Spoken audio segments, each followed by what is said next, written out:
एक पुरानी कथा है कि शनिदेव और लक्ष्मी जी दोनों थोड़ा बहस में पड़ गए थे कि मैं सर्वश्रेष्ठ हूँ, मैं सर्वश्रेष्ठ हूँ, और ये भी कि विष्णु जी जिसको बोल देंगे कि तुम बेहतर हो, वो मान लिया जाएगा। कोई बोलता है विष्णु जी के पास गए थे, कोई बोलता है ब्रह्मा जी के पास गए थे। ज़्यादातर लोग बोलते हैं कि ब्रह्मा जी ने टाल के नारद जी के पास भेज दिया था। फाइनली वो नारद मुनि के पास पहुंचे थे, किसी के भी पास पहुंचे थे। जो कहानी है वो बड़ी इंटरेस्टिंग है कि जब ये दोनों पहुंचे और पूछे कि आप बताइए कि हम दोनों में से बेहतर कौन है, तो सामने जो भी भगवान थे उन्होंने सोचा कि मैं जो भी भगवान इसलिए बोल रहा हूँ क्योंकि अलग अलग कहानी में अभी क्या होगा अगर मैं बोलूँगा विष्णु जी तो फिर कमेंट्स में आएगा ब्रह्मा जी थे, तुमको कुछ नहीं आता है। तो जो भी भगवान थे उनको समझ में आया कि अगर मैं बोल दूंगा कि शनिदेव आप ज़्यादा प्रभावशाली हैं तो लक्ष्मी जी रूठ जाएंगी, और अगर बोल दिए कि लक्ष्मी जी आप बेहतर हैं तो शनिदेव हम पे ही दृष्टि डाल देंगे, नुकसान हो जाएगा। तो उनको बोला गया कि वो सामने पेड़ दिख रहा है, दोनों मुड़ के देखे, बोले बोले वहां तक जाइए, उस पेड़ को नमन कीजिए और दोनों जन एक एक पत्ती तोड़ के लाइए। तो दोनों को लगा कि हमारे लिए कोई कंपटीशन है, कुछ है। दोनों गए, पेड़ को नमन किए, एक एक पत्ती तोड़ के लेके आए। तब सामने वाले भगवान ने बोला कि आप दोनों बराबर हैं। बोले ऐसे कैसे? बोले क्योंकि जब आप लोग जा रहे थे तो शनिदेव आप जाते हुए बड़े अच्छे दिख रहे थे और जब आप लोग आ रहे थे ना लक्ष्मी जी आप आती हुई बड़ी अच्छी दिख रही थी। तो आती हुई आप अच्छी लग रही थी, जाते हुए आप अच्छे लग रहे थे, दोनों बराबर है। तो बीच में बैलेंस करके इनको वापस भेजा गया था, समझा बुझा के। तो आप क्योंकि वो दोनों का नाम एक साथ आया तो ये एक छोटी सी कहानी याद आ गई। लक्ष्मी जी की आपने बात करी ना, तो मुझे एक और कथा याद आ रही है लक्ष्मी जी की।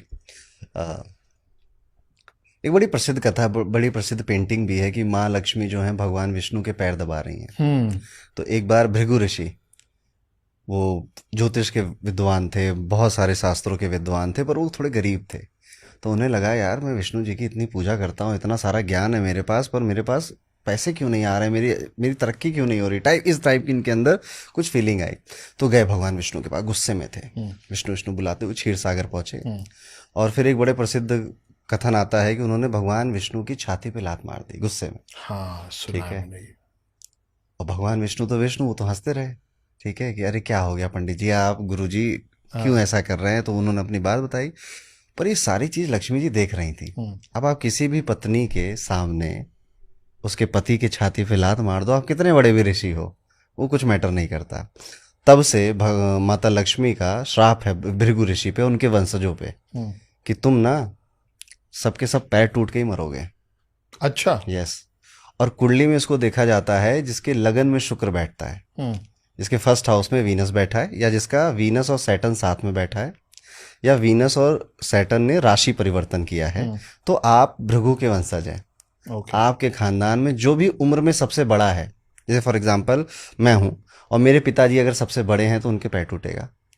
ठीक है, तब उनकी डेथ ओके। होगी। और दादाजी अगर सबसे बड़े हैं तो उनका पैर टूटेगा, फिर उनकी डेथ होगी। तो ऐसा हुआ भी है? ऐसा मैंने अपनी क्लास में तो पढ़ाया, और बहुत सारे लोगों ने कहा कि मेरी मम्मी के साथ यही हुआ, मेरे दादा के साथ यही हुआ।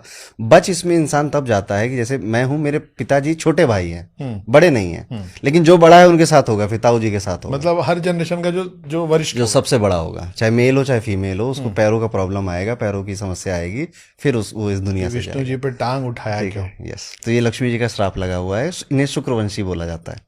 ओके। और इसी के बाद यहीं से कहानी भी आती है कि हम ज्योतिष में शुक्र को माँ लक्ष्मी मानते हैं। ठीक है। और शुक्र उच्च का होता है 12वीं राशि में जाकर। तो 12वीं राशि पैर है, भगवान विष्णु के पैर हैं पाइसेस, वहां पे शुक्र उच्च के हैं, यानी लक्ष्मी जी वहां पर सबसे ज्यादा प्रसन्न है, सबसे ज्यादा खुश हैं। इसीलिए वास्तु के हिसाब से जो 12वीं राशि होती है पाइसेस, वो साउथ ईस्ट डायरेक्शन होती है। इसको हम कैश फ्लो की डायरेक्शन कहते हैं, इसीलिए। वहां से आता है। हाँ, इसलिए यहाँ पर आप आम तौर पे अग्नि तत्व रखते हो या किचन बनाते हो, ताकि फायर बनी रहे और कैश फ्लो बना रहे आपका। यहाँ पे हमें ब्लू कलर या पानी या वॉशरूम जैसी चीजें बनाने वास्तु में मना किया जाता है। अब मैंने जो थ्रू द टाइम अपने एक्सपीरियंस से पाया कि अगर आप अपने घर के साउथ ईस्ट में नरसिम्हा लक्ष्मी की फोटो लगाएं, नरसिम्हा कौन है, भगवान विष्णु ही हैं, लक्ष्मी जी हैं, तो आप अपने शुक्र को, उस पूरे घर के शुक्र को उच्च का स्थान दे रहे हैं, एक्सॉल्टेड पोजीशन दे रहे हैं, तो लक्ष्मी की कृपा आप पे बनी रहेगी। तो ये एक वास्तु का उपाय मान लो, आप ज्योतिष का उपाय मान लो।